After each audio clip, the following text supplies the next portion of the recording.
In this video, I'm going to show you how to create a YouTube thumbnail using Pikzels AI in under 60 seconds. Let's get started. First, log into your Pikzels AI account and head to the dashboard. Click on New Chat to begin a new thumbnail project. Now you need a thumbnail prompt based on your video topic.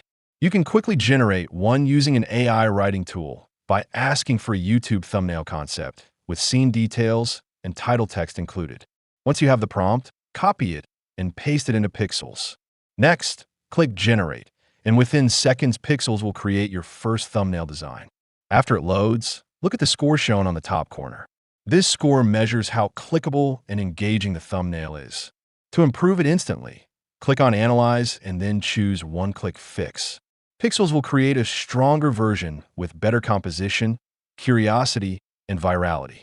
If needed, you can run it again for an even higher score. Once you're happy with the final result, simply click Download and save it to your computer.